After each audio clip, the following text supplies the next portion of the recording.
Welcome to the April 24th, 2024 meeting of the Redmond Planning Commission. I'd like to call this meeting to order. We'll start with a roll call. Commissioner Aparna. Present. Commissioner Copley. Present. Vice Chair Woodyear. Present. And I am Chair Weston. Commissioners Coleman, Gagne, and Van Nyman are excused. Thank you to the following staff for being present tonight: Chris Wyatt, Lauren Anderson, Ian Lefcourt, Jeff Churchill, Lauren Alpert, Audra Cardenas, and Tim McHarg. Before we address the agenda, I'd like to make a correction to a typo by removing public hearing from item 6's description. We held the public hearing last week last meeting on April 10th, and today is just a study session, which matches the item 6 title. So with that, I look for a motion to approve the agenda as amended. So moved. Second. All in favor? Aye. Aye. Thanks, that's approved. And next, I look for a motion to approve the summary of the April 17th, 2024 annual workshop. So moved. Seconded. All in favor? Aye. Aye. All right, also approved. Next up, we'd like to hear public comment and items from the audience. As a reminder to commenters, please keep your speech to 3 minutes and start with your name and address.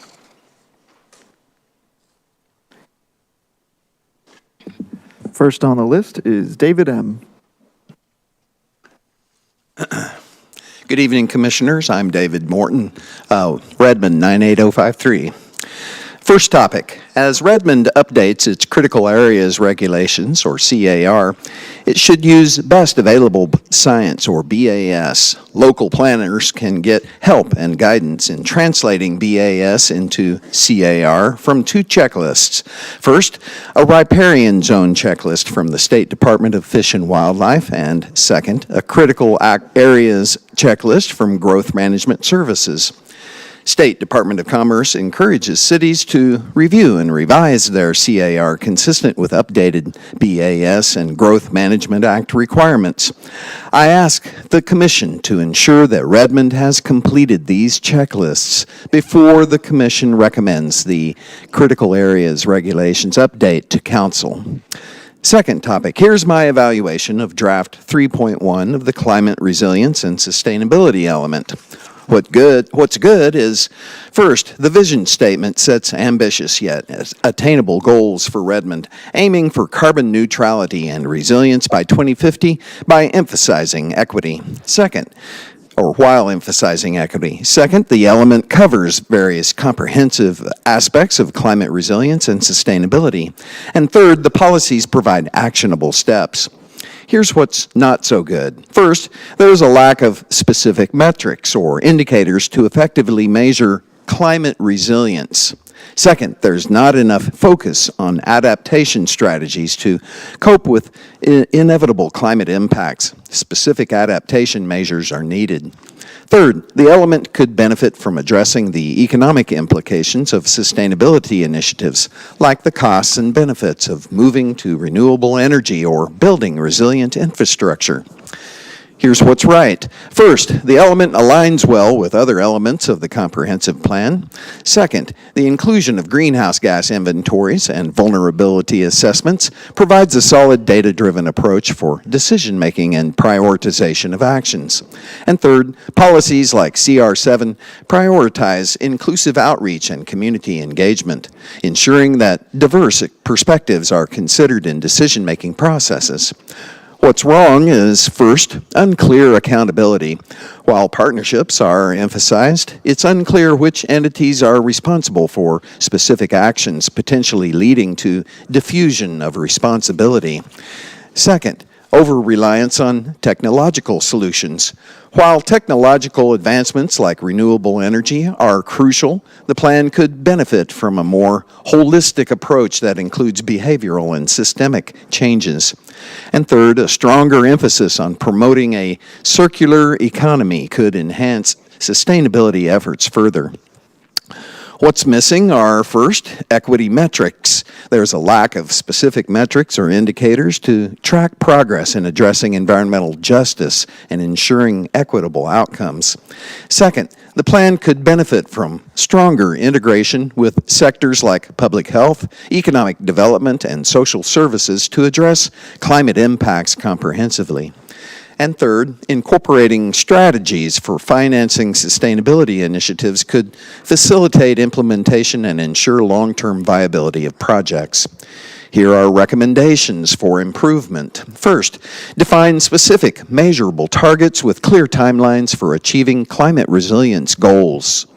Second, enhance adaptation strategies, include more specific actions to enhance resilience to climate impacts, considering both physical infrastructure and social systems. Third, integrate economic considerations, assess the economic implications of sustainability initiatives, and explore financing mechanisms to support implementation. Fourth, strengthen accountability mechanisms, clearly delineate roles and responsibilities among stakeholders, and establish mechanisms for monitoring and evaluating progress. Fifth, promote circular economy principles, emphasize strategies for reducing waste generation, promoting resource efficiency, and fostering a circular economy. Finally, enhance equity measures, develop specific equity indicators, and incorporate community feedback mechanisms to ensure that vulnerable populations are not left behind in sustainability efforts. By addressing these areas, Redmond's climate resilience and sustainability element can become a more robust and effective framework for planning. Thank you. Thank you. Next up, we have Devin Kay.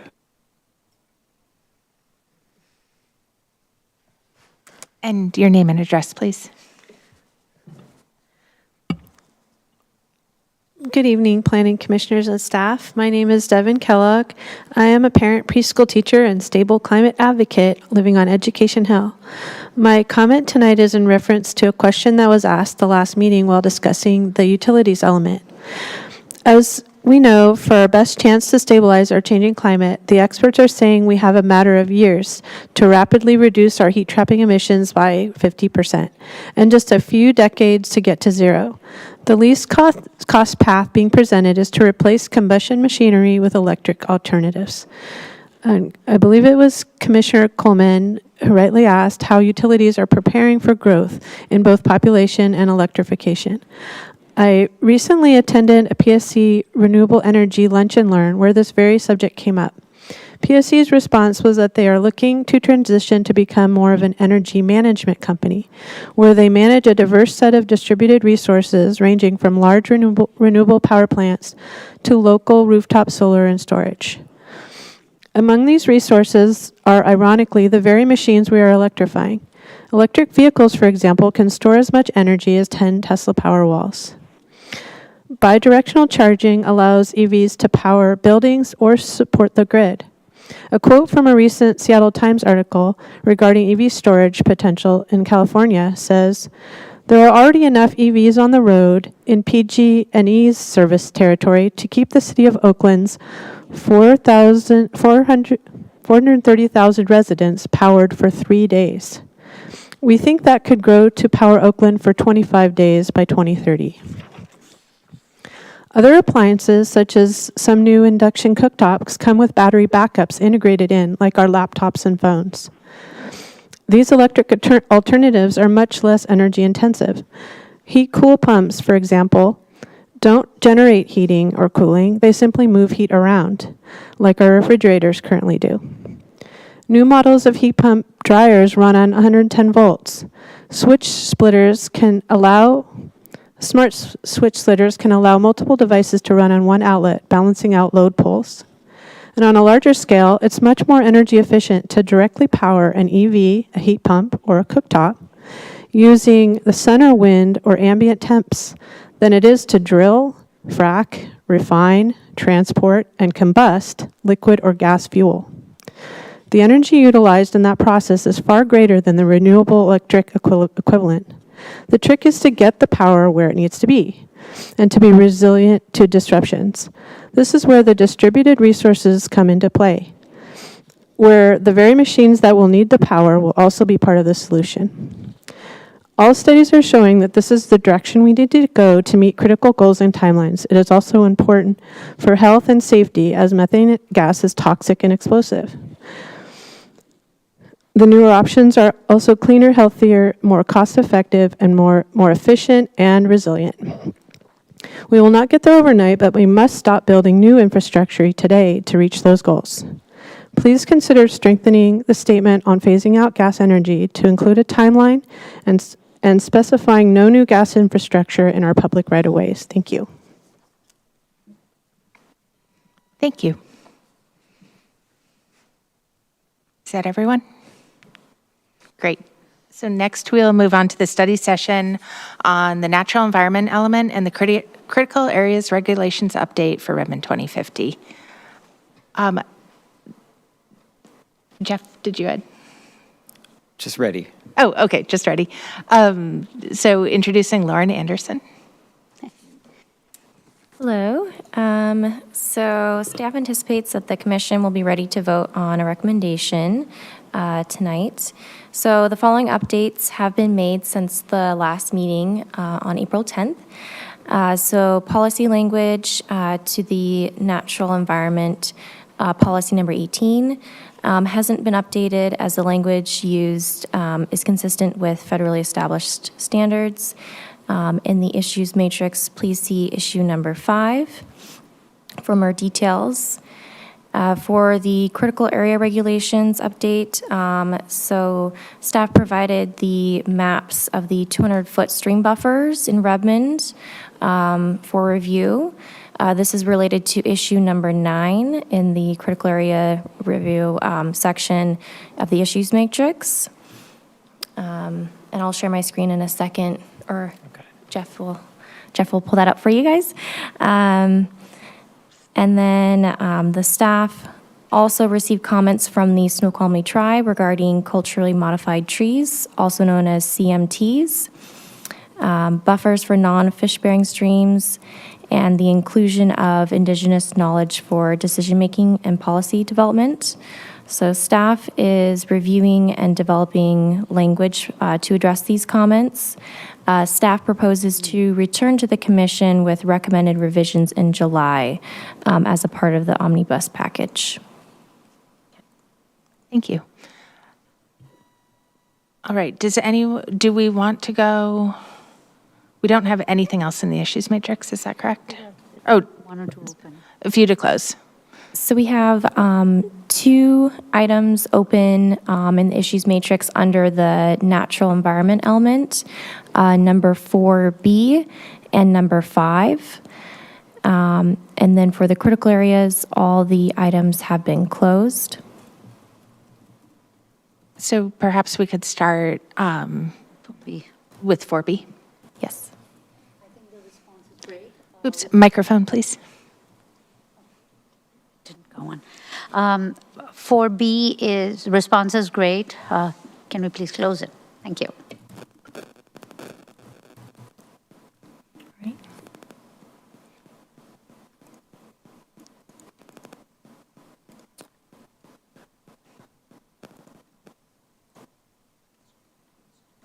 And then policy 5? Yes, and then issue number issue 5. Issue number 5. Issue number 5 is from Commissioner Woodyear. I'm fine with closing it. I'm satisfied with the response. Great, thank you. Thank you. So that would close all of the issues on the issue matrix. I'm happy to pull up the map on the screen if you want to look at it as a group. It is also in your packet. And so I can do that. And outside of that,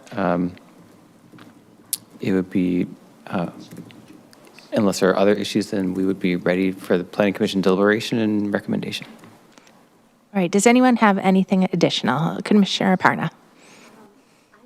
Microphone.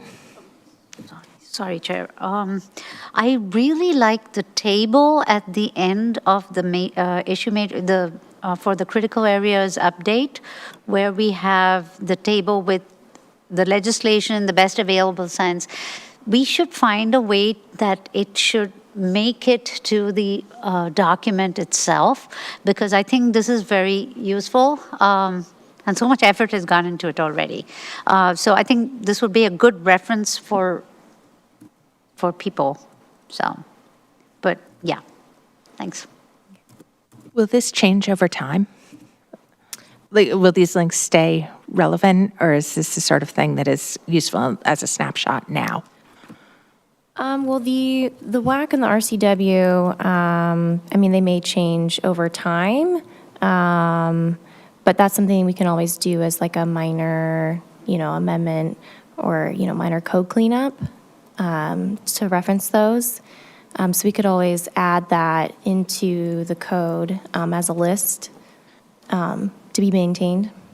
I think, could we do it as an appendix so that it can be modified without a code change? Or do we need to? How do we usually? Because it seems like usually we would not actually bring this into our I think there's document. probably a couple options. One is it could just be a resource that lives on the website. So that's an option that requires no planning commission involvement in the future. It could be an appendix to the zoning code, which typically contains technical standards, checklists, and the like. Those are adopted administratively by the technical committee, so it's a little bit more process, but again, wouldn't be coming back to the planning commission because it's not regulatory, it's a resource. So I think either of those options would be appropriate. I think whatever causes the least amount of effort to update. So I look at it as a very valuable resource as information, but it doesn't have to stick with the element itself, so and the regulations themselves. So I leave it up to you guys to decide what is the best way forward. But it would be really useful, even if it's on the website as just a static page for now. Yeah, we can add it to our critical areas regulations page and have that be a resource. Yeah, that would work too. Thank you. Great. Any other discussion? All right. Well, in that case, I look for a motion to ask staff to recommend approval of the natural environment element and critical areas regulations update for Redmond 2050 to City Council. So moved. So moved. A second. All in favor? Aye. Aye. Aye. Great. That looks like it passes. Thank you. Thank you. And when will this come back for a final report So in approval? I think on May 8th, we'll bring you the report to approve. And then, like Lauren said, the content that will be developed in consideration of the comments from the Snoqualmie tribe will come back to you in July. Great. Look forward to those too. Thank you. Thank you. All right, next up is going to be our study session on the Phase 2B elements for Redmond 2050, which includes capital facilities, utilities, and participation, implementation, and evaluation. Glenn Coyle is out this week, so Audra Cardenas. Yes, good evening, commissioners. So we still have a few issues open in the issues matrix that we can go over them. Let me share my screen real quick.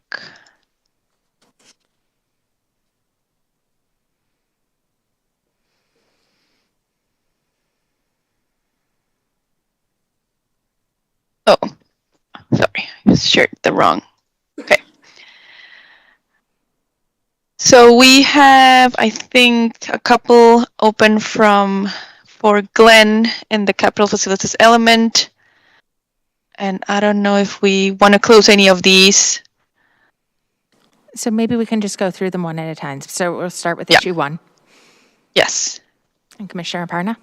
We can close this, and I'm going to speak on behalf of the commissioners who are not here. I mean, who were here and not here anymore. But I think this is fine. Thank you. Thanks. Okay, and then we had another one in the capital facilities, I think, or utilities. Let me check.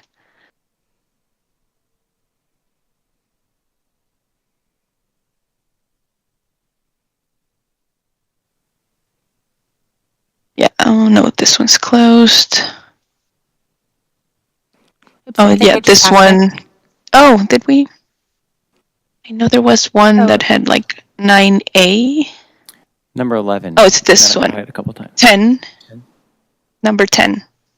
Right. Technical language and policies. And this was Commissioner Coleman, who's not present today. Commissioner Coleman is not present. Staff did provide some revisions to attempt to address it, and as we are hoping to seek a recommendation later this evening, if these seem satisfactory to the balance of the commission, we would be happy to be able to move on from this. But if Right, not, so we can wait. this issue is a clarification on what it actually means to decommission or to abandon an electrical facility. And so just adding clarifying language for people who are not familiar with that very industry-specific jargon. To me, this seems reasonable. Other commissioners agreed? Okay, so I think usually we leave things open for the commissioner who opened them to close, but in this case, since we are trying to push and a correction was made to the document, I'm happy to close. Thank you.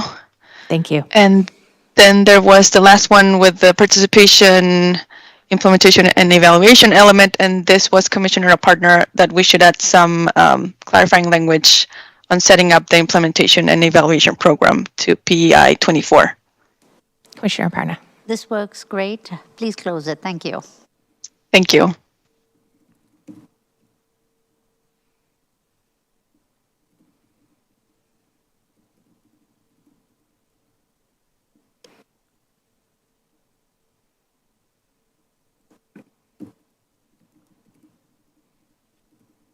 And I think those are all the issues that we had open.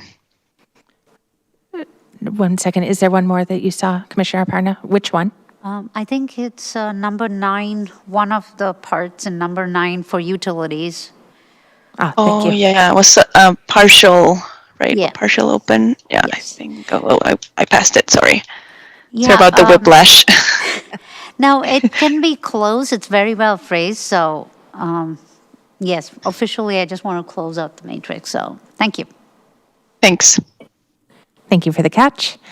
Is there any additional discussion on the Phase 2B elements? All right, so we are looking ready for a motion to ask staff to recommend approval to City Council of the capital facilities element, the utilities element, and participation, implementation, and evaluation element for Redmond 2050. So moved? Second. All in favor? Aye. Aye. Aye, thank you. That is approved also.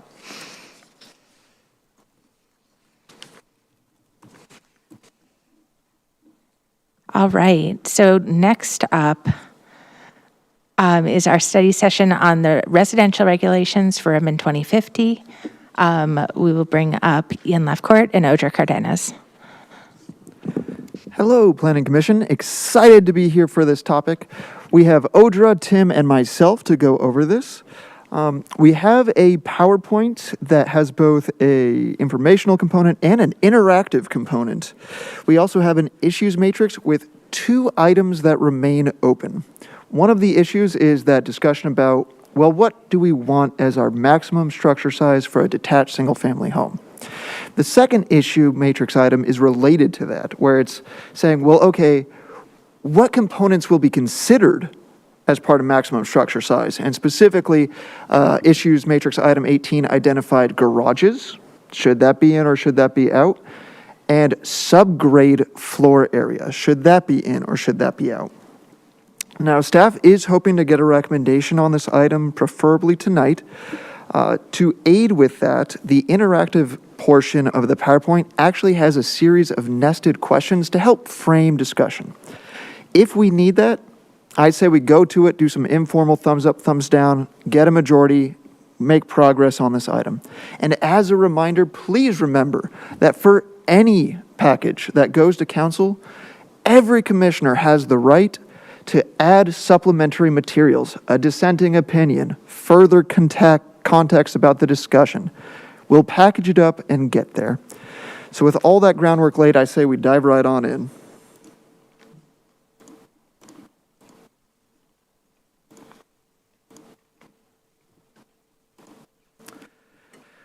Okay, so we've got the ASTA Planning Commission. We'll talk about the reminders. Yep, it seems like we've mainly got consensus on most of the items. So let's just see if we can go through the issues matrix. We already talked about this, don't need unanimous votes. We have individual commissioner supplementary content. Okay, so this is, it's a lot of text for one slide, so thank you for your patience. We are proposing for that interactive part, kind of an informal thumbs up, thumbs down vote to help the PC discussion. Council used this to help with their budgetary work a couple years ago, and we found it a very effective tool. And the idea is we'll start with the high level vote, and then depending on the outcome, we can figure out what we want to do at the next step. So for example, the first one is, do we like the concept of structure size limits for our table? If we say yes, we go to vote 2. If we say no, we're done right there. If we go to vote 2, then we just say we've got the 4,500 square foot as drafted. Thumbs up, thumbs down, looks good. If not, then we go to a further discussion about, okay, what number do we think is the right number? For context, we've got these consolidated zones, and we're complying with state law to get some form of this middle housing going. We're implementing housing action plan, and we've got these 2 major zones. And this really is an implementation component of all of your great work as part of this Redmond 2050 process. From the land use element to the housing element to other elements, policies set up what we then implement through on-the-ground regulations. And the housing element has already been recommended by the Commission to Council, which included a variety of policies that supported housing choices, both the typology of the physical structure, but also to a variety of household sizes, household incomes, and household needs. And we think that middle housing will help get there. Here's a little bit of the history. We really started our in-depth review at the start of 2023, and we went through and got a recommendation on 2024. There's some example policies I won't read out. And I'm going to turn it over to Audra for the residential size discussion. Thank you, Ian. So just a reminder of what's the purpose of this maximum structure size. So basically trying to incentivize middle housing by getting more square footage if you have more dwelling units. And also it's working at the parcel level because the state legislation is also working at the parcel level. So it's easier to regulate at that point. And also it serves like an additional guardrail. We also have all the other guardrails like setbacks and impervious service, etc. But this is like an additional, because if we didn't have that, the development is proportional to the size of the lot. So we are trying to limit that a little bit. And it's the 4,500 is recommended because it's like a nudge. It's not very significant. Most of the structures are still going to come in, can be built. The majority of the structures that we have in Redmond right now. So it's just like a little extra guardrail that we have in there. Next slide, please. And just a reminder of the data that we've gleaned for this. The latest is from the assessor's data. It's 11,500 records for single family. Extraction date on March 1st, 2024. And from this, we get like 96.75% of the structures are less than 4,500. So it's like a 3% that we are regulating. And another little data point that we got from there is like the average size of the single family units in Redmond is 2,325, just for context. And going back to the table here, we have the red lines that we were talking about, like the gross floor area, and if we should include garages or below grade areas. And once we do the vote, we can discuss, if we want to move forward with the table, we can discuss these two things that we still have in there. And I put in here also the definition because we are tying this to a definition that's already in the Redmond zoning code. Next slide. And I know the commission wanted to see everything kind of together, so we cannot merge those two tables, but I'm putting here the other table with the other structure standards, the setbacks, and that include everything. So it's not, so we don't focus just on the structure size table. We also have all these other standards that are regulating the size of the structure. And finally, again, all these need to be reviewed as a whole because they all work together and they stack together. So all the structure is going to be regulated by all of these elements that we just saw. And I think next slide. I think that's back to you, Ian, so we can start the voting. Thank you, Audra. That context about how all those regulations work together, I think, is really important to emphasize. Structure size is limited by much more than just that table. The Commission prudently brought up that there are many different existing lot sizes in those R1 through R8 zones that we're proposing to consolidate.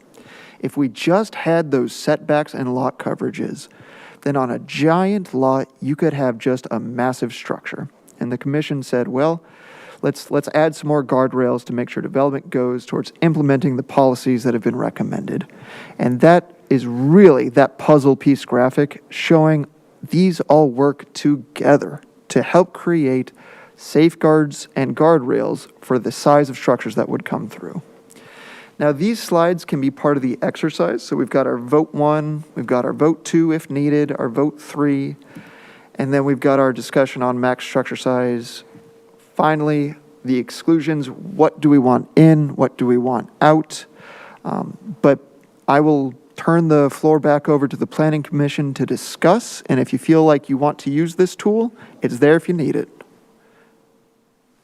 All right, thank you so much for this, especially for the structure. I think it's going to help us move forward. Really appreciate that. So I think what we're going to start is just marching through that. So starting with the thumbs up or thumbs down, whether or not we want the residential regulations to include a maximum structure size framework. So,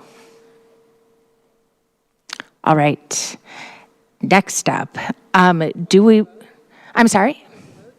Oh, sorry, 3 approved of having a max structure specified in addition to the other items in that table. So then the next is, do we want a maximum structure size to be exactly 4,500 for one dwelling as listed in the table, or do we want to consider other sizes? So up would be, we like 4,500, down would be other sizes. All right. This might have been more clarifying for City Council, but we're going to keep plugging.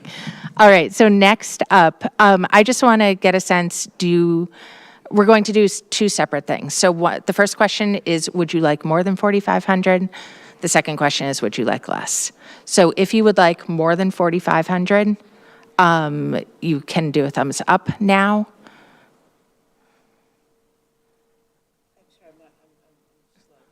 All right, would you like, in that specified max structure size, would you like it to be greater than 4,500? Okay, do we want to do this again? One more time. Greater than 4,500? All right, less than 4,500? All right. All right, so thank you. That helps a little bit. I do think that there's a question here because we are missing so many commissioners. May I Jeff ask a Churchill. question of the chair? Would you mind narrating the votes? Because we can't see all the thumbs, and people at home might not be able to see the thumbs. That's a great point. Okay, so sure. When we said, did we want a maximum structure size at all, of the 4 people here tonight, 3 said yes, they would like a max structure size. 1 said no. For the further questions to say, do we want to stick with 4,500, more or less? We have 2 medium enthusiastic or something for 4,500, 1 for higher, 1 for lower. So what I would like to do right now, instead of doing just a free-for-all discussion, because I want to try to get us continuing to march towards something we can actually vote on, is I would like, if anyone has an affirmative idea for what they would like to see here, like if they could just pass it through with theirs specific to the housing size. I think everyone has an opinion here, so we're actually just going to go around. People can very briefly say what their envisioning is and very briefly why, but we'll try to keep it under a minute or so per per commissioner, if that's possible. So we'll start with Commissioner Copley. I'd recommend 5,000 square feet inclusive of garage. And could you give rationale why? If you look at the table, there's close to 100 homes at the 5,000 mark. It kind of drops off in half and half and half after that. And I think that there are, I think by my count, fewer than 100 over the 5,500 size. So that's my rationale. Thank you. Commissioner Aparna. I recommend 4,000, but that's not inclusive of garage.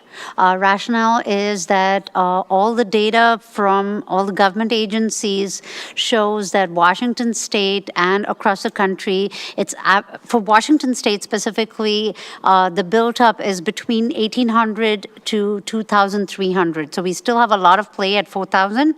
So I think 4,000 without garage. And without any extra on the underground sub-basement. That sub-basement is counted in the 4,000.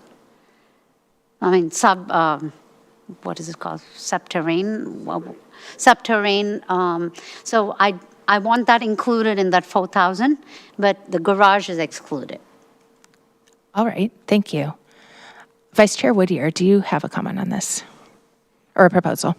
Yeah, I mean, I like the 5,000, 5,500 plus garage, because that gives the flexibility to have more than 2-car garage. And it also, when you start looking at the 5,000 and beyond, you're really not talking about a lot of numbers. In terms of units? That's correct. Okay. And then where I'm coming at is I actually don't like specifying a max because I'm not seeing a direct correlation to how that ties to middle housing. What I would prefer is we continue to not specify a max and instead beef up the incentives for both lot coverage, that you get to build a little bit more on your lot, 5 or 10% more if you have, say, 2 or 3 plus units. And we're talking about raising the height from 34 to 38. I would recommend not allowing that height until you're at 3 plus units. Because I feel like the space is better used. Like having a large single family home, we've come around again and again on that as it feels different than something where we're actually encouraging middle housing. I don't see the discussion around 4,500 really contributing to middle housing. So I really want to push for something that feels more lot specific and tries to nudge towards that middle housing if possible. All right, so this is the difficult part because we have 4 completely different ideas. Do we want to go around one more time and then comment on everyone else's ideas? We can take just a second. We can take 1 or 2 minutes if there are parts that we like or parts that we dislike in what other people said. Does that feel like a reasonable way to approach this? Commissioner Aparna, did you have a different idea? So actually, what I understand is Commissioner Copley is, did I pronounce that correctly? Okay. Is saying very similar things because I've excluded the garage and he's included the garage. So we actually meet very close because a garage is what, 600, 700 square feet. And if you put a 3-car garage in, we actually meet. In terms of, whether you phrase it this way or the other way. Personally, I think having the garage out of it is because it's standard how it's been phrased, like it's the norm. And if we add the garage in, it's not the norm. That's why I excluded the garage and put it to 4,000. So I think in essence, in principle, we meet. It's the details, right? And I think you also said add the garage too. So I think 3 of us are saying roughly around the same, potato, I think. Does anyone else have, thank you for that comment. Commissioner Copley, do you have comments on other people's responses? Aparna, thank you for Commissioner walking Aparna. us through that, Commissioner Aparna. I think you're right. I think that if you take out the garage in your proposal, which is the way I think that often square footage is measured in a home, it does get closer to 5,000 plus including it. So that's a good point. One other consideration for the 5,000 is I read a study this week that was released that multi-generational housing is increased by 18%. And I think we're going to continue to see that happen. That older folks are going to be moving in with their children, and there still may be children in the home. So that's another consideration that has me thinking we might need a little more space. Yeah. Vice Chair Woodyer. I think that's a good point about multi-generational homes, because I do see the larger units on smaller plots intended for that multi-generation. But I don't see how that incentivizes middle housing, which is why I have the vote of the limits of 5,000 plus the garage. Sorry, so they could. Sorry, inclusive of the garage. Okay. So I hear 2 for under 5,000 being a ceiling with a garage included. I hear 1 for 4,000 with no garage. It's, well, it's, I mean, 1,000 square foot garage is a pretty impressive garage, actually. So do we have anywhere else we can narrow that in? Do we have a sense of what the average 3-car garage is? Size, is that like about 800 square feet? Roughly? It's about 800 square feet. So you're talking a 200 square foot difference. A few popped up anywhere between 600 to 900 square feet. 900, that was close. Yeah. Yeah. I think So it's almost a net. So Title. Commissioner Aparna. I think we could, over time, build consensus one way or the other with, I think, what 3 of us are saying is something very similar. So either we vote this way or the other way.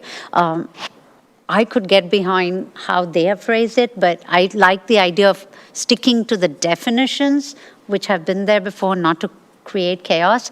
But I do want to point out that the subterranean development, I am not comfortable with encouraging that as an extra, because I think there's a lot of soil destabilization and a whole bunch of things which you're going to push people towards. It might be possible, but if everybody does it, it's going to be a problem. I have a comment about that too. So I completely agree with what you're saying. I think there are a lot of different ways to view that. There's the health impacts.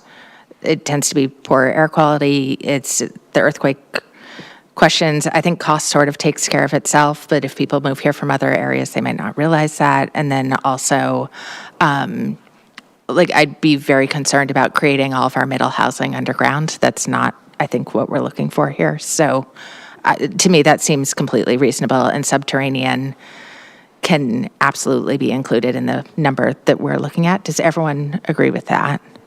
Okay, great. So guys, this is great. We're moving forward. So where do we want to do 4,900, split the difference on the garages? Like 4,900 including garage, would that be a reasonable compromise?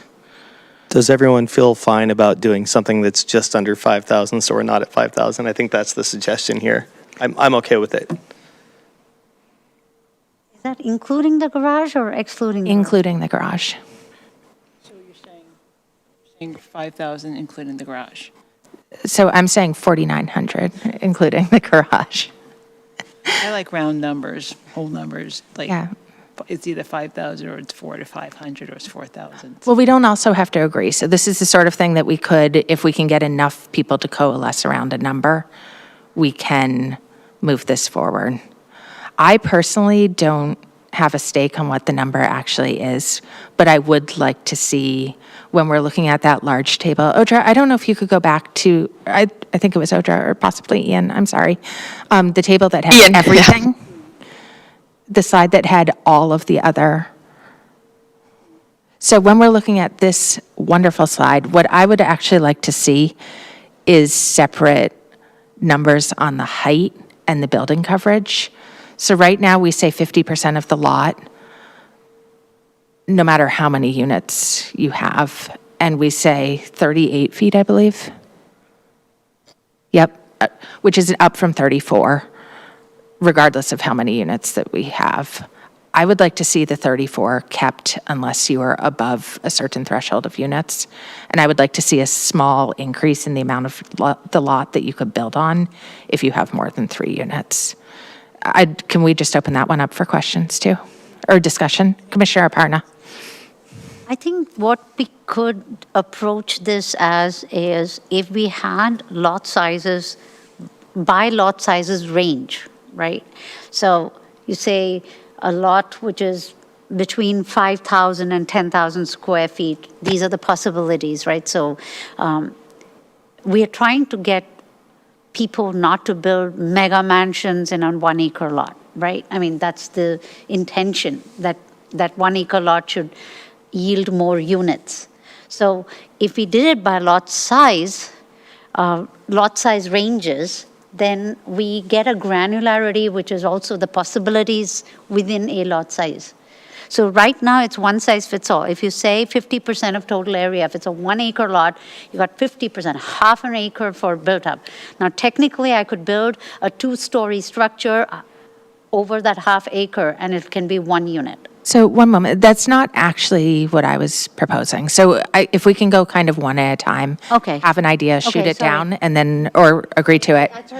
And then have the next, so what I'm proposing is a different limit when we get to 3+ units to incent slightly that with a slightly taller height and a slightly larger lot coverage.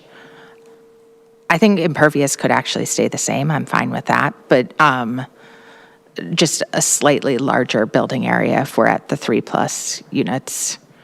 If I can hop in real quick, Sure. the height is an interesting discussion because as we were going through this in development, 36 feet seemed okay. That is an amount that will get you 3 stories. 38, you get you 3 stories. 40, you might be able to get 4 floors, but probably not with most development. So the actual number of 38 feet, you'd probably have to adjust it enough that it actually makes a different story amount feasible. And that has a lot of impacts on things like the structure, the possible layouts. It's a lot more than it may first seem. But also, if that's the commission, it does want direction it wants to go, it would have to be enough that it actually changes the stories. And remember, this initial draft was designed so that it'd be roughly the same intensity as existing zones R1 through R8. So it'd be about the same height.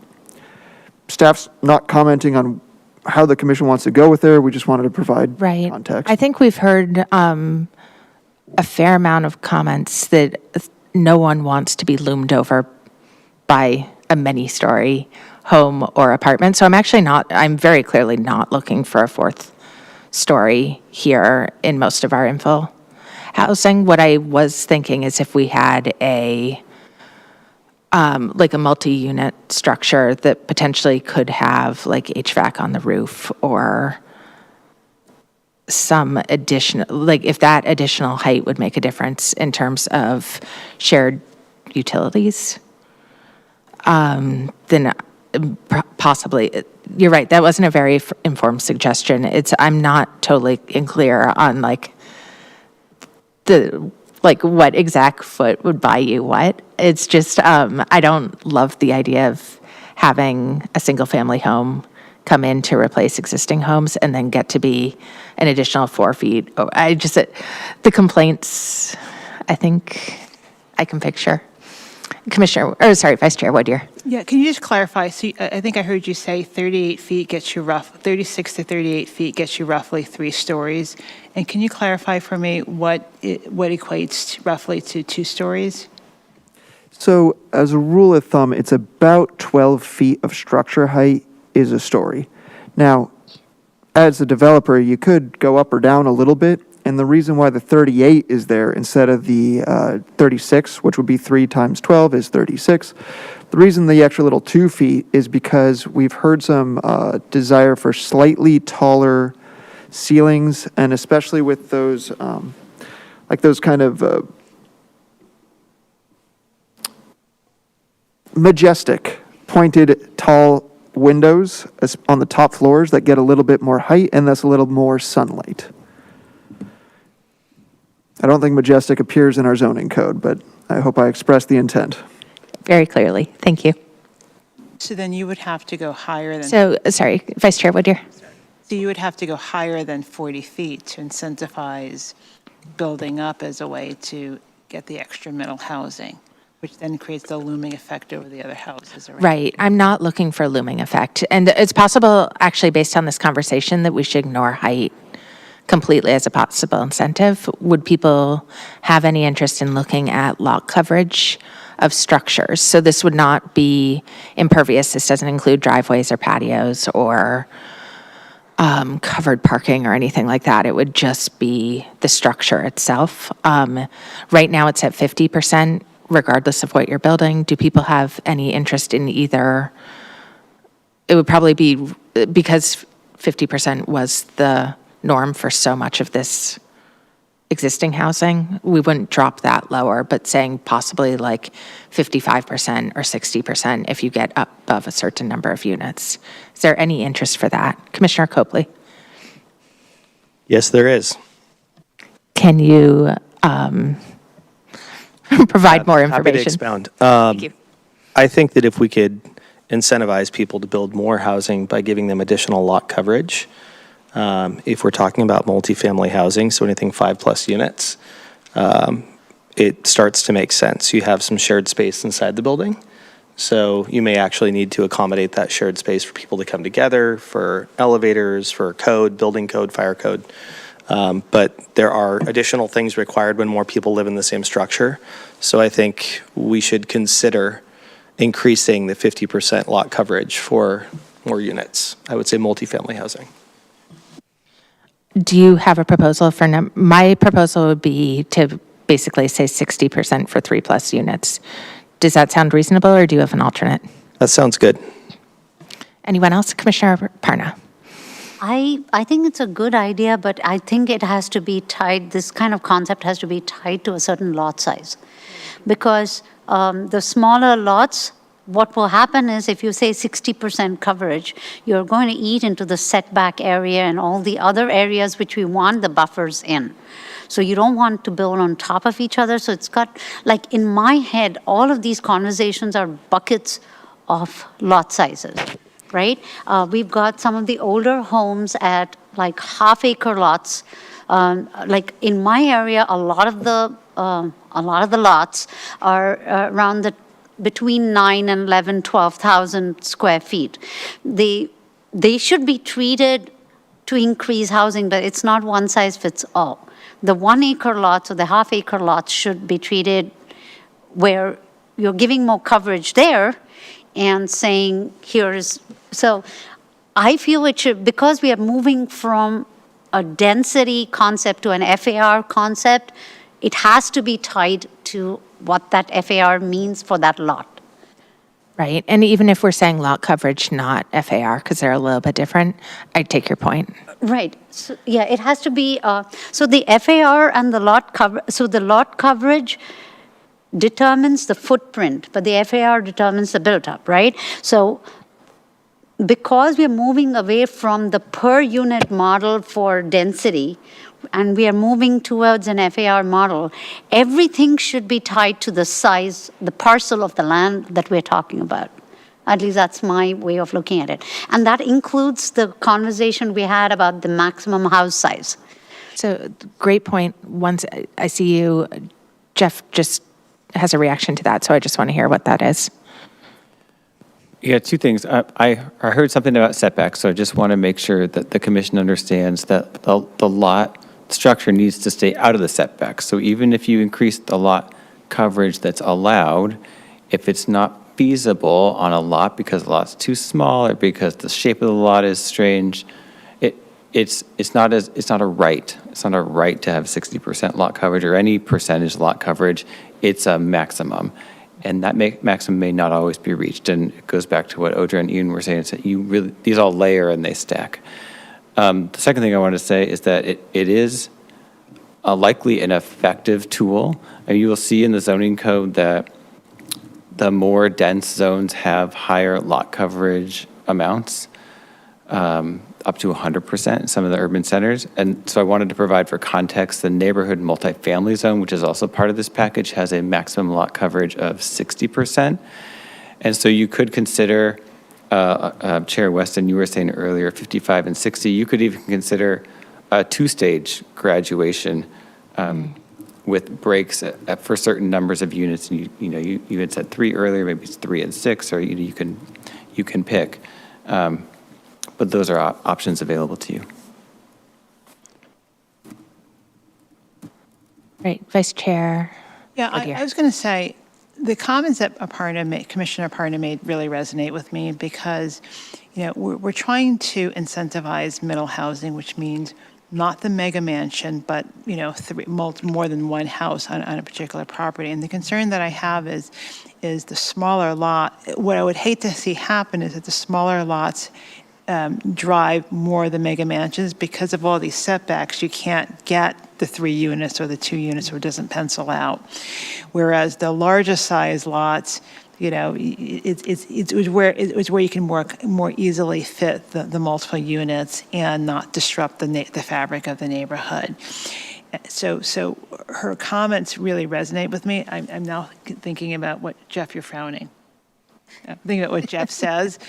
I think the hard thing about it's hard for me to visualize. If you've got a 10,000 square foot lot and you've got all these different requirements here, what does that pragmatically get me? Does it get me a mega mansion, or does it get me 3 housing units or 2 housing units? If I can visualize that, then you get my vote a lot faster than if I'm sitting there doing the calculations in my head and saying, how do I make a decision so that I'm not incentivizing the mega mansion at the disadvantage or the decentivization? Is that the right grammar? Or the multi-housing. So that's why I really, gravitate to Aparna's side, because when you start thinking about the small units versus the large units, they're 2 different animals. Absolutely. So when I'm looking at this, I'm thinking a lot about development near me, just across the line in Kirkland. So they had a pretty aggressive ADU policy that passed through in 2019. And so there's been, just to create extra density in certain neighborhoods, Rose Hill happens to be one of them. It's up the street. My friends are over there a lot, my kids are over there a lot with school friends because their schools are located. Please. But what I am seeing is there's a combination both of density additions with a lot of ADUs, and then there's also some truly enormous homes. And you're seeing both. I'm sure it's market dependent. I'm sure it depends on the developer and their goals for their clientele. But I'm not sure that anything we're discussing in this chart would necessarily swing Redmond's future development all to one side or all to the other, given their model. What I think that we're looking at is more of a, over time, we want there to be a shakeout where there's probably going to be some luxury development, but then there's also hopefully a lot of infill where we're getting that middle housing.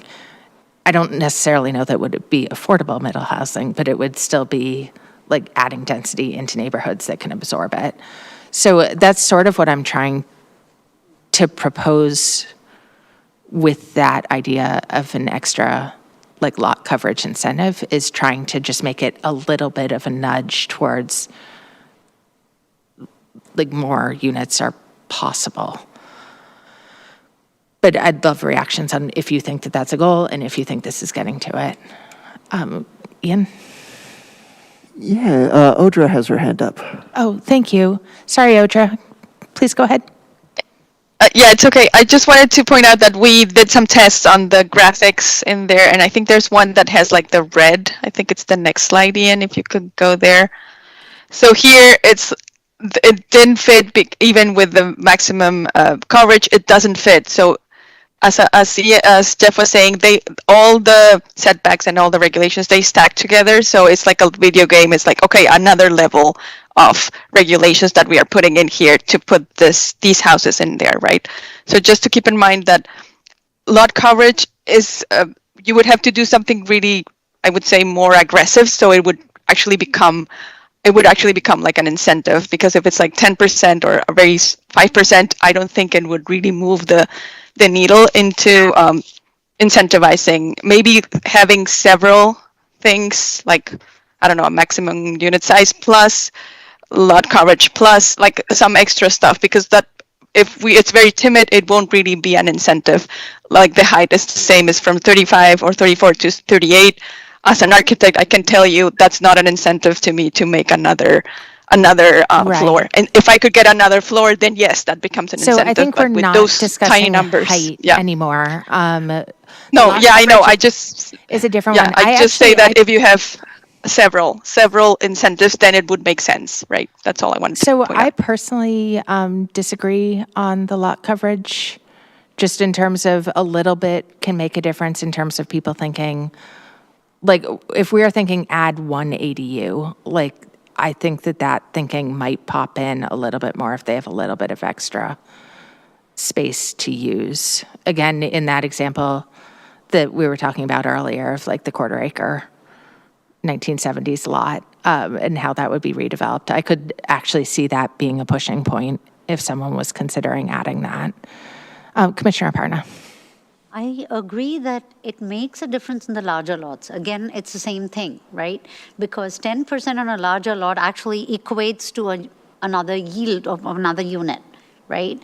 So, but I also see Odra's point that we need to offer up something else. So, like for me personally, the burden of having to either subdivide or to build more units, it's lies in the process. That's where you incentivize for people to build more, is not to set up barriers in terms of I'm running around for years trying to figure out X, Y, Z plus A, B, C. It should be streamlined if you're doing more.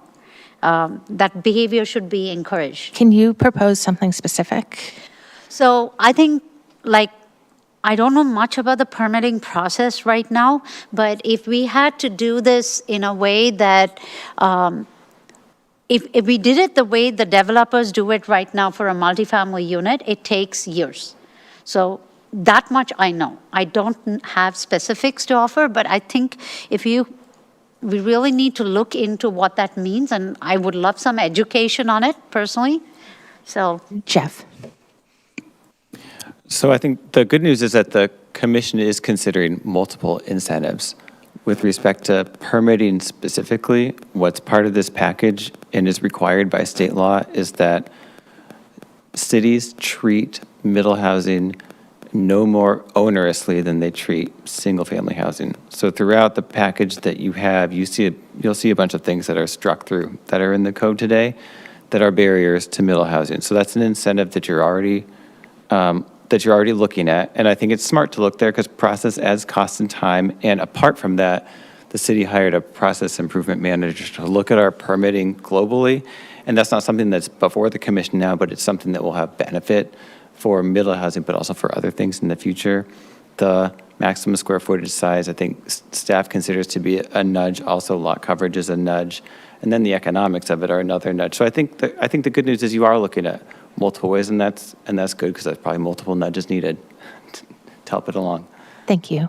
Vice Chair Woodyer. Yeah, so I'm curious to know, the economics piece caught my attention here, because when you're building middle housing, i.e. more than the multi-mansion, the mega mansion, you're building the multiple housing, there is the reality of cost associated with meeting the permitting requirements. Like, you've got to do the plumbing, you got to do the electrical hookup, which is a lot of infrastructural related. Are there incentives that offset that burden so that it's easier to build the middle housing, or cheaper to build the middle housing? Jeff?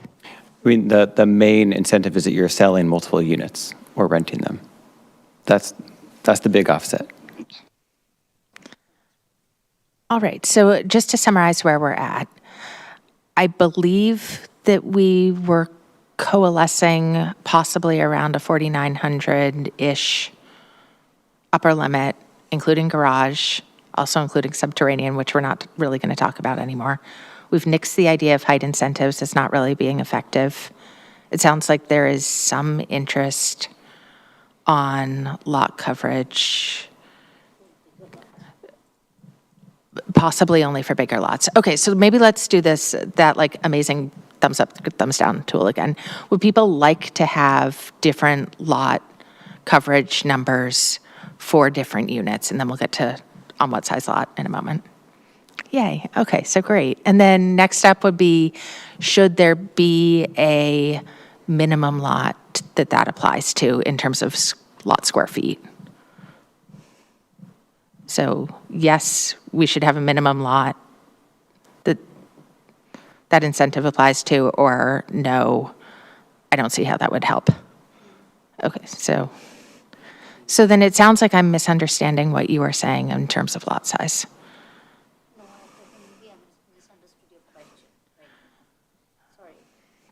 Okay, so back one more time. So what we are talking about is, should we have an incentive that you can build slightly more lot coverage if you have more than some number of units? And is there a minimum lot size that should apply to? Yes or no? Actually, sorry, I'm doing this thing that I think no, but I'm seeing half and half. Is there a lack of, all right. Can I paraphrase to make sure I Please. understand your question? Go ahead, Vice Chair. I think you're saying that maybe I don't understand the question anymore. I think that what I'm reacting to is a minimum lot size. So like, there's got to be a minimum lot size that you can increase the number, the structure size, as long as it's above a certain lot size minimum. Is that what you were saying? I don't know why this is so hard, but I just want to make sure I'm on the same page. No, because I'm not talking about the structure size. I'm talking about the lot coverage. Lot coverage, that's what it is. So you can increase the lot coverage as long as it's above a minimum size lot. Got it. Is that what you said? Sure. Do people think that we should talk about the minimum size? It sounds like we should, because we have two over here that think so. I think so. Commissioner Copley, thank you for raising your hand. I wonder if maybe the better question is should we focus on the minimum number of units than minimum lot size? Or do we need those overlays, both of them? I can. The reason why I'm voting the way I do is because I want to make sure that when you get to these really small parcels of lots, you're incentivizing multi-housing, middle housing versus incentivizing bigger structures within that small footprint.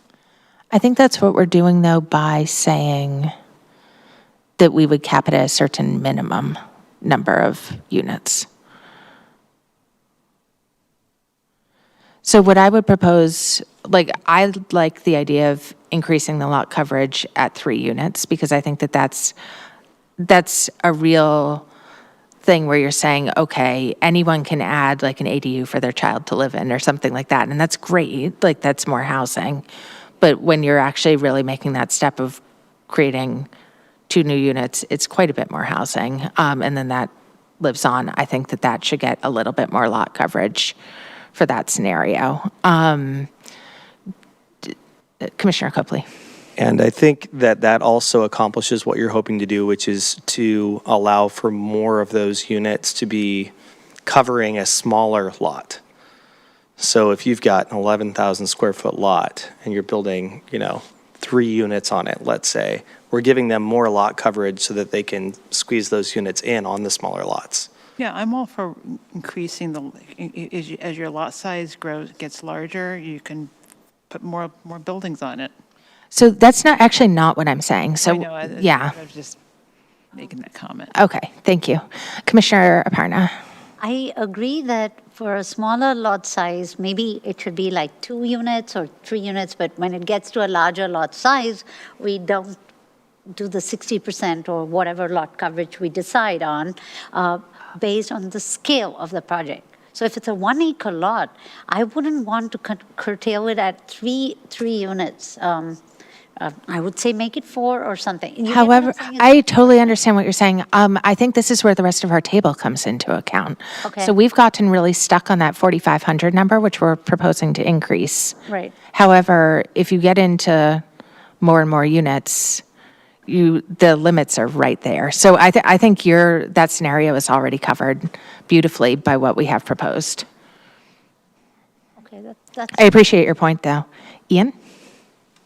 Thank you, Chair. I just want to double check. Have I accurately reflected the, not consensus, but coalescing of what we've discussed? And then the last discussion point is the bottom bullet point. Is that what we're discussing?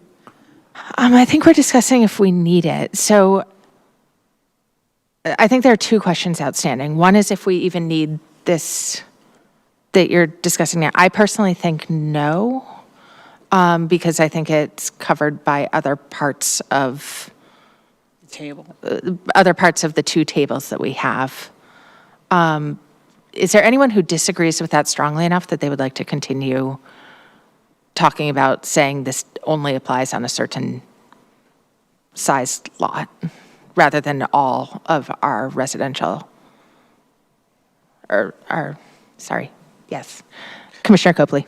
Just to clarify, if you're on 4, 5, 6, 7, 8, 9, I'm looking at this. This is the neighborhood residential structure Could you size. clarify what this is? Yeah, neighborhood residential structure size is the chart I'm looking at. If you're building, let's say, 4 units and you've got 9,000 square foot, I don't see anywhere in this chart where it says that you get additional lot coverage. So is that somewhere? Because No. if it's not, I would love to add That's what 50 plus. that's what I'm actually proposing adding, which would work in concert with this table and the setbacks to produce a final number for how much could be built. Staff can absolutely integrate that, and my understanding is we coalesced around that would activate the increase in maximum lot coverage percent would activate at 3 units or more, correct? Right. And so we have two proposals that we still have to say. One is, would we like a second increase at 6? I think that sounds possibly reasonable, but I haven't thought through it very well. Do other people have strong opinions, yes or no? I'm all for it. Units, 6. Yeah, so instead of being 50% and then say 60 at 3, we would say 50% at 3 units, they get 55% lot coverage. At 6 units, they get 60% lot coverage. But it's still, that all still has to fit all of the setbacks and the other table limiting the max size. Can we just get a, roughly, or do this if you need to discuss? Okay, great. Commissioner Copley. Because of the concerns that Janine voiced about being able to fit more units on the smaller lots, I would recommend that we go to 60% at 3. Commissioner Aparna. I think that's a very good point, because what it does is, let's say you have a small lot, hypothetically, and you shift it to 60%, right? You are able to get 3 small units on that, which is the small unit sector that nobody's talking about, right? So you're talking about maybe 1,500 square foot unit, 3 of them, 3 cottages, or I don't know what kind of typology, but that is great. Great. So we will not do the multi-tiers. We will just do 3 plus units, get this extra bonus, and set it at 60%. Oh, dear. Commissioner Aparna. I think it works for the smaller size units, but for the smaller size parcels. But as you go bigger, if you want them to build more at 3, they are stuck. And even with the 5, so effectively, if you have a 1 acre lot right now at 60% or whatever coverage we decide, lot coverage we decide, and we've capped 5,000, so they could just in a 1 acre site build 3 5,000 square feet homes. Is that the desired outcome? Because we're not going to build, they won't have space to build anything smaller there. Correct. Right? I If see your point. They optimize, it'll be 3 big houses. All right. So what maximum lot would that incentive apply to, in your opinion? So at that point, I think we should do either 4 or 5 or 6. I leave that number open. Oh. And increase a lot coverage to 70%, saying if you want to build 6 units, we will give you 70% lot coverage, which allows different sizes. No, because we're not changing the impervious, so that wouldn't, I don't No. think that makes sense. Jeff? I have a question and a comment. My comment is, Tim McCarg has his hand up. And my question is, I didn't personally follow what Commissioner Aparna said, and I would appreciate if it could be restated. I'm going to try. Tell me if I got it. All right. So Commissioner Aparna is saying that incentive for 3+ units only makes sense on smaller lots, because if you have a very large lot, like an acre, and you build 3 homes on it that cover 60%, those are monster-size homes, and it's not what we're going for at all. Did I capture it? Actually, no, I'm sorry. What I Okay, meant we're going to try was- this one more What I time. meant was that all the lots can be dealt with in a certain way, except the really large lot, maybe above a half acre or so, where we deal with them trying to increase the yield on those lots. So everything up to, say, 50,000 square feet lot parcel size can have the one formula, right? 3. So you have different size housing depending on the size of the lot, right? You incentivize building more than 3 units there, 3 units or more, whatever, right? But when you go to the bigger lot sizes, you want to get the yield to be more than 3. So you want to get it to 6 maybe, and that's when you offer up a little more for them to build 6 units. So there's a cutoff at that parcel size point that I think would make sense, because then your 1 acre lot can actually yield 6 units, rather than stop at 3, which is what you would offer for, if you offer for 3 units max lot coverage, they will take it up to 3. They're not necessarily going to build more unless they squish everything and go high. So Yes, I understand you. Yeah, so. Your point's taken. Yes, that's how I'm just layering it at a cutoff parcel size. Do people agree at cutting off the 3 at half acre? Yes or no?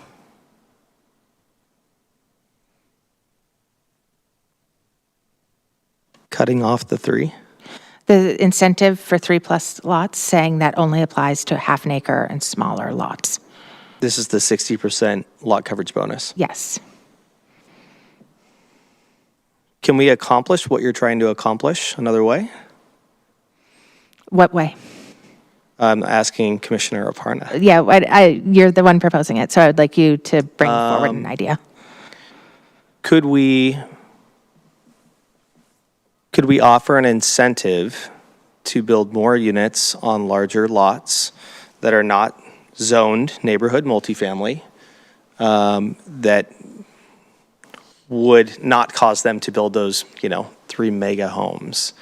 I don't have an idea for how to do that. I'm just suggesting that there could be a way that we haven't considered. Commissioner Aparna.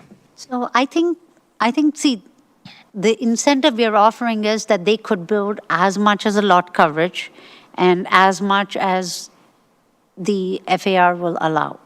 So technically, they could build more, but the incentive stops at 3 units, right? Like you're saying, if it's 3 or more, you get 60%.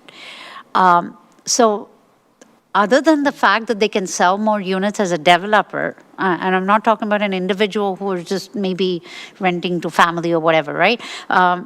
In which case, the yield is more, therefore, the yield will be more. It's not like by saying that incentive of the lot coverage is cut off at 3, they can't build 6 units. That's what this whole system is designed for. Correct, and that's what the second table is really about. Right. So I agree strongly with the idea of cutting it off at half acre. Can we do an up and down vote on that again? So cutting off the incentive for 3+ at a half acre. Okay, we're at 3 yes and 1 no. Guys, this seems like consensus. Jeff? I wanted to remind the commission that at an acre lot, another tool that's going to be available to a property owner is going to be a subdivision. And that would also increase the yield because you could have then multiple lots that can have multiple units. Great point. I would also point out Tim is still patiently waiting. Oh, thank you so much. I'm so sorry, Tim. Please go ahead.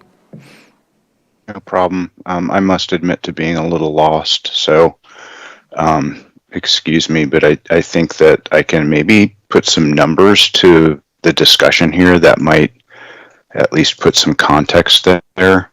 Can you be So- specific we've covered a lot of ground. What are you adding numbers to at this point? Well, what I'm trying to do is give you a sense for what 50% lot coverage means throughout the existing system, our current zoning system. Great. So I put this spreadsheet together for an entirely different purpose, but what it does show, so let me just walk you through what I want to show you here. So this is our current zoning here. These are all of our zone districts. It takes a spreadsheet to figure out what you can do in terms of a minimum required lot area per unit under our current zoning. That's this column here. So then what I've done is I've taken the existing lot coverages in those different zones and then backed in the maximum house size that could be allowed. And that's not really necessarily germane to this discussion, but it is there. What is germane to this discussion is that I've then taken the new NR zone of 50% using these required lot sizes. So the reason that I've done this is it's safe to assume that most of the recently created lots, since we've had the current zoning system, are going to at least be this minimum lot size here in these different zones. So if you apply the lot coverage to those assumed minimum lot sizes, this is what you get in terms of lot coverage. And this is what you get in terms of floor area for a 2-story house. And this is assumed gross floor area for a 3-story house. So what this essentially is trying to show is that we don't need to incentivize lot coverage. If your goal is to get, this is the most constrained, which is R8. You can basically have on R8 with 3-story units, and 50% lot coverage, you get approximately 6,125 square feet of gross floor area that you can then package into up to 6 units. And, I don't think it's really realistic, quite frankly, to expect that you're going to get 6 units on a lot that is 4,000 square feet. Absolutely. That's a lot. Okay. Totally. I don't think anyone here is arguing that. With the setbacks? But that's exactly what you're arguing. I think you're something's getting missed. Let me explain. If you want to increase this number, the 50% to 60%, to increase that, you're going to end up with 7,000 square feet of gross floor area potentially on a 4,000 square foot lot. That's a lot. I mean, if that's the commission's desire, that's fine. But I do think it's important to consider the numbers that you're talking about, and that would be the number. I mean, if I change this to 60, you get 7,351 square feet of gross floor area on a 4,000 square foot lot in a 3-story scenario.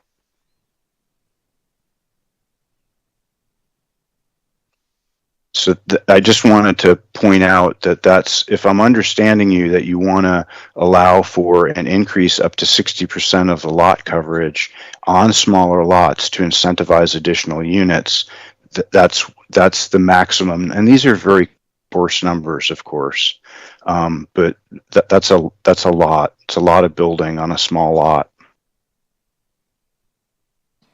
So that was the only point I wanted to make. Thank you for chiming in. Commissioner Copley. Thank you for the numbers, Tim. Does that massing actually fit on that lot with setbacks? No, it won't. So upping the lot coverage, you're not in R8. You're not. It doesn't accomplish anything. because you can't get that amount of gross square footage on there with other requirements such as setbacks and impervious surface coverage and open space requirements.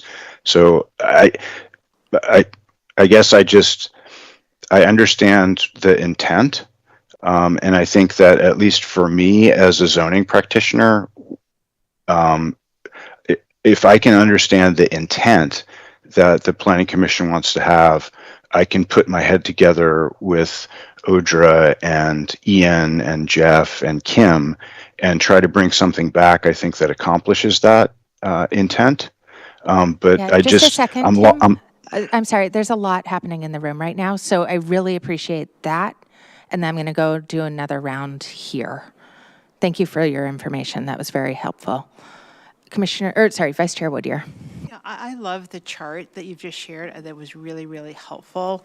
But to Brian's point, I'd love to understand how those numbers change once you add in all the setbacks and all the requirements in the chart. Because I don't know about you, but I'm having a hard time visualizing whether or not we can get what we're intending from this conversation.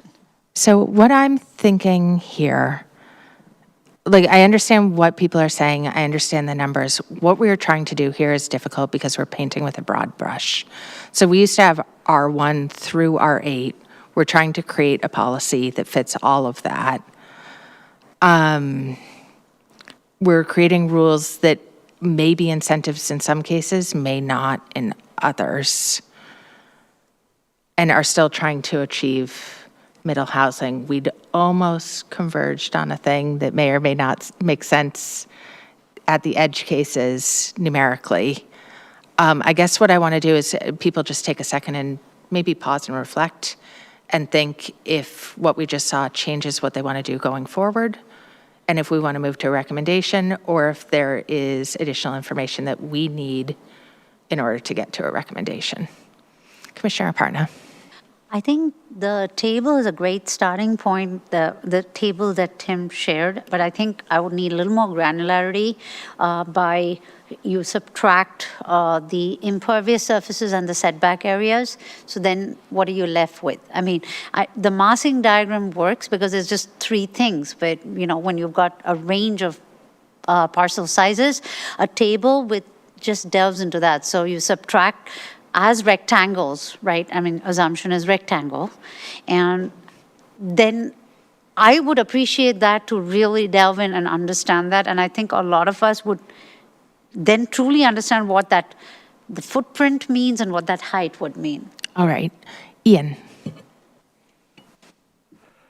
I get that. There's all of these different puzzle pieces that intersect, and all of them together ultimately impact what can be built. I would caution against trying to go too granular because there's so many regulations that if we picked 100 different lots, it could be 100 different outcomes.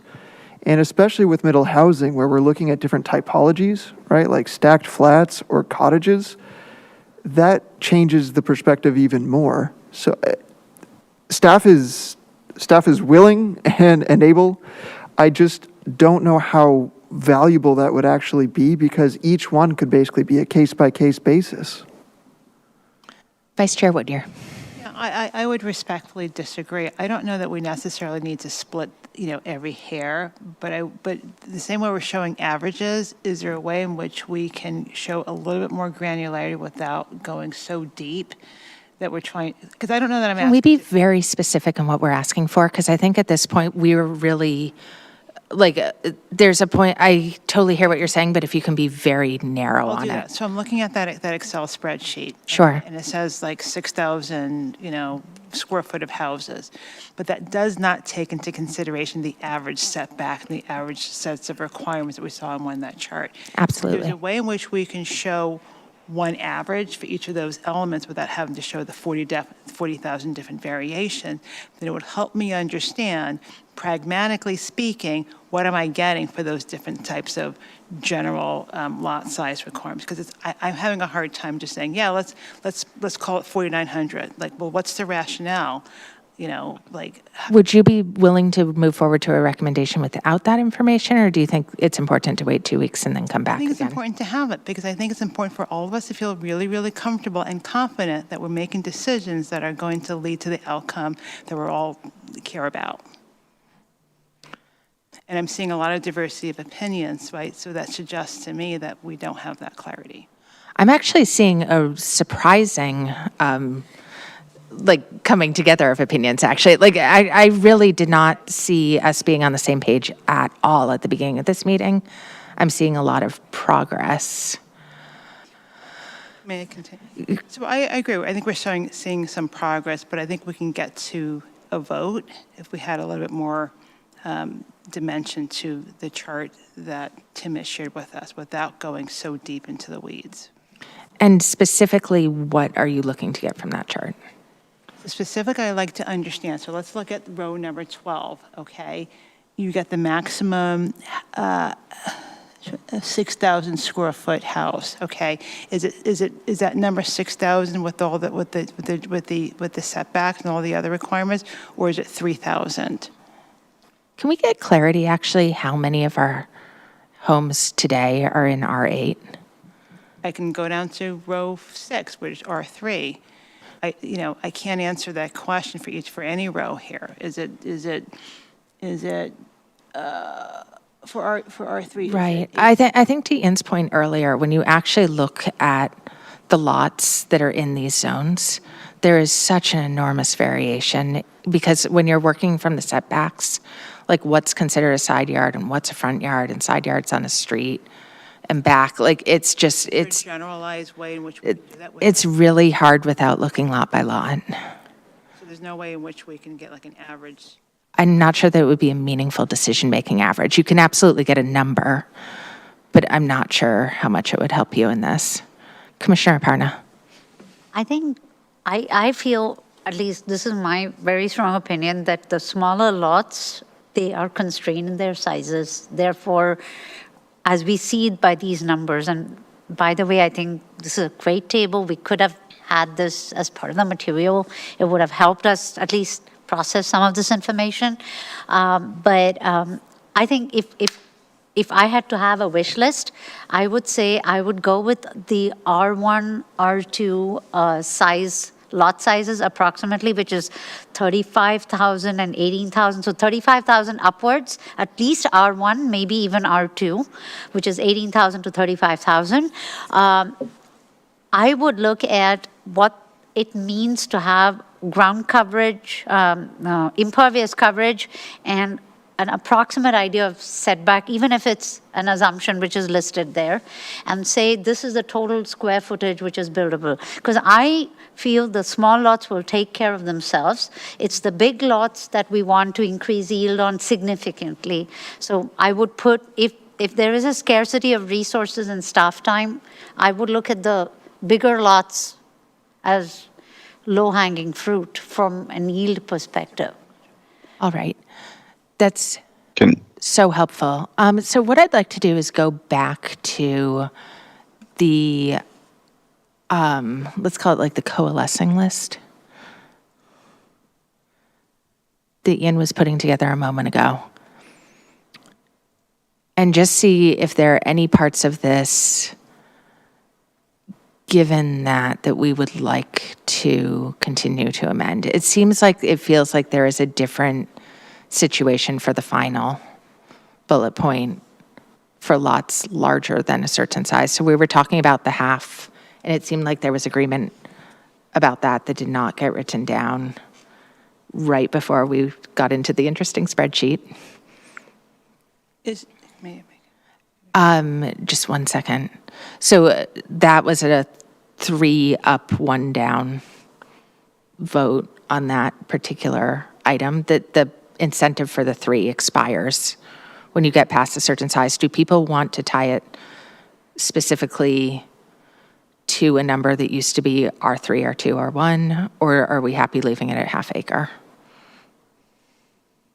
So keep it at half acre would be up, or tie it to something that was previously existing in the zoning code would be sideways. And you can just look mad if you don't want either of the options. Okay. Okay, so I think we're going to keep it at half acre then.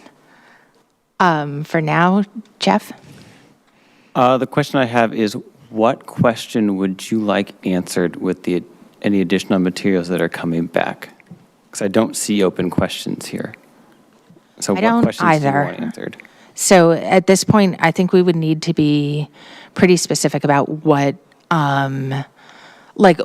scenario are we trying to solve that we would need additional information that we haven't already covered? Commissioner Copley. I think it would be useful to Janine's point to know, or I'm sorry, Commissioner Janine's point, to know how many homes were in each of those different buckets of sizes. I think that would be useful information. And the second was whether those structures could actually even exist with setbacks. All right, so the homes of different sizes has been covered in a previous packet, I believe. Not the lot sizes, but the actual, are we talking lot sizes? Lot or sizes. Dwelling sizes? Lot sizes. Thank you. But I think I heard Ian say that there's so much variability in the lot sizes and configuration that would be an enormous exercise. Yes. So I was wondering, should we prioritize that exercise? Is it worthwhile to prioritize that exercise for the larger lot sizes? Or do you think that's also so much variability that's not going to help us with our decision? I personally agree with the point earlier that I'm not sure who it came from, that at some point subdivision starts to look like a really smart idea for the larger lots. And so at that point, we would expect that there is, basically you have a larger area that could be turned into condos or it could be chopped up some way, whether that means changing it into multiple lots or just building a unit with a lot of different ownership. So I'm personally comfortable with that. Would you like to continue for the larger lots? I'm comfortable with that. You're comfortable. Great. Thank you. Commissioner Aparna. I think I'd like to modify this point here with caps at 0.5 acres. And actually, I don't know how many acres. I'm sorry. It's basically 18,000 square feet was the R2. So like if you went back to the old reference for easier and not an arbitrary line in the sand, then we would say R1 and R2 is what we should kind of look at and get a little more granularity on. I personally am okay with this. The smaller lots, I feel, have a better sense of taking care of themselves in very creative ways. And they will have more constraints also. So in that way, we don't want to get into more of that. But the larger lots, I would like to see a little more on that. So I think it's 18,000 square feet and then upwards, I think. So to me, that sounds very much like what Vice Chair Woodyer just said. And so, like almost verbatim, actually. So. Yeah, No, so. I wanted to be specify R1 and R2 because I think I want. We don't have R1 and R2 anymore. No, I know, but if we had to tie it back to something that we don't say it's arbitrary, then we say that we look at R1 and R2 previously, those lot sizes are what we want to study. Are you saying you would prefer to study them? That's what I would like to see instead of the 0.5 acre thing. Because as you hit, like Jeff pointed out and you pointed out, as you hit the higher lines, you are likely to see subdivision as an option. But then that means it's the set just below that, which may or may not go through subdivision, right? Mm-hmm. So that's the part we need to study. Like, that's how I'm seeing it based on what. So would you like to see it at a lot size that was previously R3? Because that was, that there's a pretty big step up for R3, R2, R1. I don't remember. Relative. Perhaps R2 we could go. I know was 18,000. That much I noted. And R3 is around 13, 12, 13. R1 is 35. I don't know what R3 was. I believe it's around 12 or 13,000. 12,000 is R3? No, okay. So I personally think R2 and upwards is good because that's where we want to increase the yield. I mean, it's a good size. At 12,000, you still have some constraints. Right. So I think. So do we have a number on lot size that we can put to that? Lots above that R2 minimum today? Yeah, I think we can pull that 18,000 number and use that. And it's also pretty close to the initial discussion of 0.5 acres. Yeah, it's just a lot more tied to our current existence in Redmond zoning. So I think it's a little bit easier to understand relative to existing lots. All right, guys, how are we feeling? Like, are we roughly ready to take a vote on this? Amazing. Okay. All right, in that case, I am looking for a motion to ask staff to recommend approval to City Council of the residential regulations for Redmond 2050. Oops, Ian, would you like to jump in? Yeah, just real quick, I want to make sure we include the odds and ends that we discussed at previous meetings, like the Perigo Creek, the updates to the definitions that were in the technical committee report. Yes. So just as long as those clarifications are included. I believe so, because they were covered in, are they covered in the issues matrix, or were these additional? It's just good to have it on the record. Okay, great. Can we get, is there a full list of those that you want covered? So it was Perigo Creek, the additional definitions. Is there a slide that has these? Yes, let me pull that up for you. Okay. While he's doing that, Commissioner Aparna. Yeah, I think if we are looking at only the large lots, then maybe we should look at 3 units. I think we should increase it to 4 or 5 units because these are larger lots. Or do we want to keep it at 3? Keep it at 3. Okay. Can I say something? I think at this point that we're just waiting for information from Ian about language to include in the recommendation. So we have the updates to the terms in the square footage structure. We have the Perigo Creek, the definitions, and then the direction from PC per our discussion at this meeting. So those 4 pieces. All right, so I am looking for a motion to ask staff to recommend approval to City Council of the residential regulations for Redmond 2050, including the items that were just listed that hopefully can be added to this document of notes. Can do, will do. Amazing. Is there a motion? So moved. I'll second that. All in favor? Aye. Aye. Aye. Aye. We just lost. Thank you, guys. That is approved. Why don't we take a 5-minute break, and then we will come back for Phase 2C elements. Did we lose R1 in this? It just got deleted, R3 and R1. R3 I know, but R1, what happened? Oh, I just deleted that because I thought the agreement was put 18,000 as the cutoff point. Ah, okay, so anything upwards from there? Yeah. Okay, got it. Okay, okay. Thank you. All right. You're a miracle worker, miracle worker.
study session on the Phase 2C elements for Redmond 2050, which includes land use, community development and design, and climate resilience and sustainability. For this, we are going to bring up, we have a lot of absences this week, some combination of Lauren Alpert and Ian Lefcourt. Ian will be back in a moment. While we are waiting, I am just going to say that we have a public hearing on this at our next meeting, and we've seen it many times. The reason we're bringing it back today is so that new commissioners had a chance to review and to ask any questions that they might have before the public hearing next week. I had one question, which, Jeff, you might be able to answer, just about numbering on policies in the land use item. I'm still seeing some like LU XYZ numbers. Will those be adjusted later? Yes, and Lauren Alpert's with us, and so. Oh. Hi, I'm here. I think I'm the virtual. short answer to that question is, we're trying to hold on a lot of the renumbering until we coalesce on the policy text. Wonderful. We only have to do it once. But Okay. yes. Thank you. Sorry, Lauren, I missed you. It's okay. I'm glowing from above here. If I'm on the big screen. Well, welcome. Thank you. Yeah, I just wanted to give the opportunity for any of the new commissioners. It's nice to kind of re-meet some of you and see you again. If there's any questions or if we wanted to bring up anything from those policies that we can include ahead of the public hearing. All right, commissioners, are there any questions regarding any of these three elements? Commissioner Aparna. So I think the issue matrix doesn't show any land use element or community development and design element matrix topics. I believe there were some sent over, or are they closed? Because I think in the past I have sent some over and they're blank. Could you find those? I didn't receive any on this draft. We had some comments from previous drafts that were addressed in this latest draft. I see. Okay. If there are comments, I'll see if I can. Yeah, if you can resend any comments on this draft, I will address them. I'll check and see. It could be that I'm kind of getting garbled in my head. So I will check and see, because it's been, but I think there are a couple of the climate resilience element comments which are mine, which I can close technically. Amazing. And actually, can I just ask, Lauren, did you have a presentation, or can we go straight to the issues matrix? We can go straight to the issue matrix. I was about to just kind of pull that up. Wonderful. Thank you.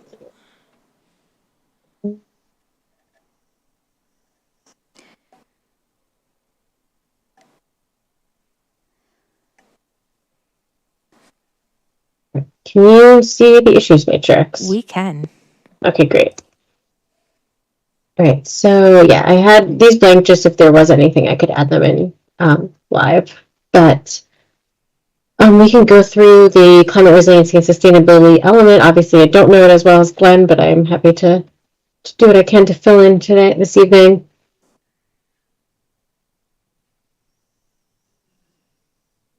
So are we able to close this? The stacked of policy for the final draft? Okay. Commissioner Aparna? Yes, we can close it. Thank Sure. you. Okay.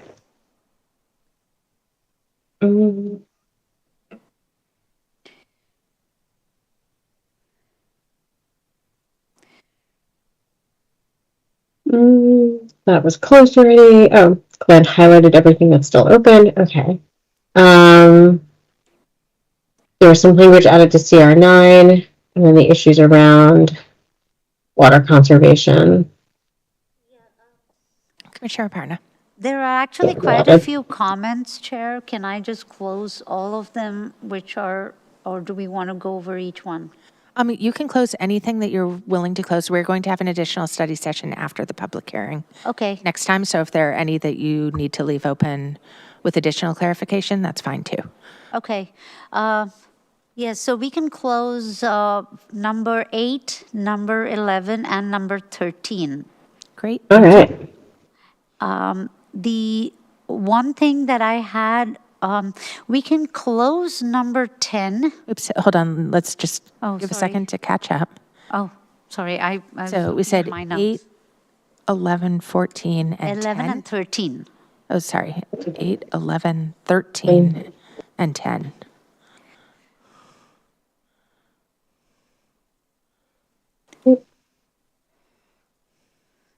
But So, actually, and then 10, 10. yeah, 10, I actually have a follow-up question on. Great. Okay. So, number 10, which is number 10 now? Okay, hang on. Mine is No, first no, cycle and it's city. not number 10. Sorry, you can close number Okay, 10. sure. Okay, I think I've got the wrong number here, but I actually have a new question for the matrix on CR1. When we have listed, like, I like the idea that we are tying our definitions to the state policy, that's great. But I do have a question about having the 1.5 degrees centigrade being a stated policy, because the latest reports are showing that we're already there. So my recommendation would be to say, to truncate it at most severe impacts of climate change and global warming, full stop, right? Don't put in 1.5 degrees, because technically the science will tell us that we are there, but by the time policy and the reports catch up, it'll be another 2 years. By the time this is adopted, we would have crossed it, unfortunately. It's so sad, but it's true. Yes. So, so I would like to avoid any definitive mentions, because we need to go with whatever the IPCC best science says at that point. All right. So that's for the matrix, and we don't have to decide now. I agree with that comment, though. Are there any other questions or comments? All right. Thank you so much for coming back, and we will see you all next time for the public hearing. Yeah. I'll stop sharing. All right, thank you very much. Thank you.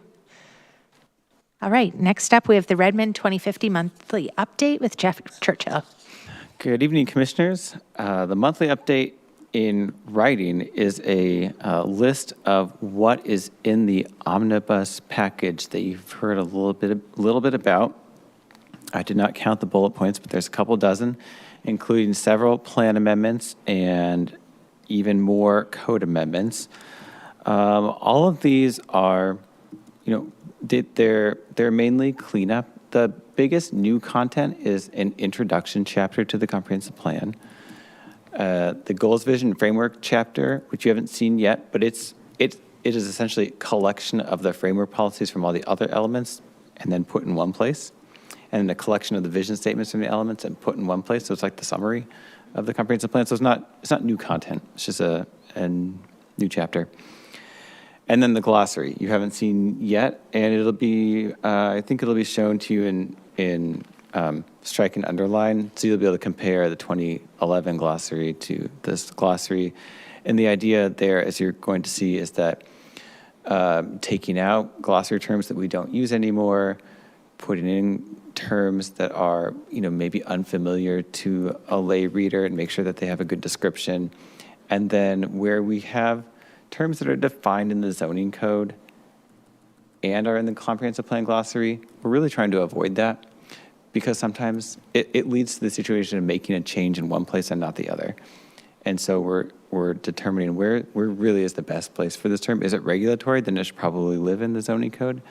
Is it not? Then it can probably live in the comprehensive plan glossary. So you'll see a lot more cross-referencing when that comes to you. So you can look forward to that in July. So that'll be our summer work. We'll be tying up all the loose ends in the comp plan and the zoning code for everything that gets adopted at the end of 2024. There are some upcoming engagement opportunities that are listed. The one Saturday, is there anyone who doesn't know that the 2 line is opening on Saturday? There'll be lots of activities around all 8 stations. 2 of them are in Redmond. Some of us will be there. Come on, ride the train, come see Redmond staff. One Redmond's going to be there. Move Redmond's going to be there.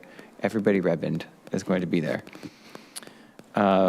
I also want to, it's not in here because we didn't know it until after this was published, but on May 28th, kind of save the date, there's going to be a workshop here for mixed-use zones. It'll be primarily targeted to people with property in those zones. We're going to be trying to get a feel for kind of what are the needs of businesses that we want to see located in those zones. So that'll be on May 28th, and it will be here. Exact time and details TBD, but that'll be in the next. We can send some more information once that is nailed down. And then, so that's the Redmond 2050 monthly update. I have one. Are there any questions about any of that? I have one question. If we have terms that seem like good fits for the glossary, where do we send those? Send them to us. Send them to the Planning Commission liaison. They'll get to the right place. Amazing. Thank you. Thank you. All right. I think you can keep. I have a staff update, but I'm waiting for that item sorry. to start. All right. I will move to staff and commissioner updates. Okay, staff update. The joint meeting with the city council is May 14th. That's Tuesday. It's currently scheduled at 6:30. I believe that's because it was an extra long night of study session items for the city council. As a consequence, it's formally a special meeting, and it's only 30 minutes, which is less time than we normally have for the joint meeting. We typically will cover just a flyby of the work program for the Planning Commission for the year, and there's typically introductions, especially since there are both new council members and new commissioners since the last time that we did this. And so with 14 people, that's going to take a fair amount of time. There's only 30 minutes. So if you have ideas right now, staff would love to hear kind of ideas on kind of any thought questions you'd like to explore with the city council. That's often the other part of the agenda, is just a thought question to anchor the discussion. In the past years, in a recent year, it was, you're in a hot air balloon floating over Redmond in 2050. What is it that you're seeing on the ground? Which is a way of, getting people's ideas for their visions for the future. If you have thought question ideas right now, we'd love to hear them. If you have them in the next week or so, please send them by email so that we can begin to put together the materials for the joint meeting. Great. Commissioner Aparna. I just have a request. I know we have only half an hour with them, so I know we have to do introductions. I'd rather do introductions than icebreakers personally, because it takes up time, and I would like to see if we can have something meaningful come out of it. And that's just my personal, because it's 30 minutes is very precious, so. Thank you. Great feedback. Any other comments on that? Commissioner Copley. I've done my best to engage some of my neighbors in planning commission discussions, and they've done their best to try to talk about other items that are important items to talk about also. So I would be curious if there would be a way that we could talk about how planning can support housing policies for everyone from the council's point of view, from the people who are here to the people we want to see here to housing, shelters, everything. I'd love to hear their thoughts on that and see how I can then support by getting some feedback from the community. Okay, thanks. All right. Any other staff or commissioner updates? We'll note that the next meeting on May 8th will have a public hearing, so we need to make sure we have quorum for that. Please keep us abreast of your scheduling updates. If you have a birthday surprise at the last minute, we understand completely.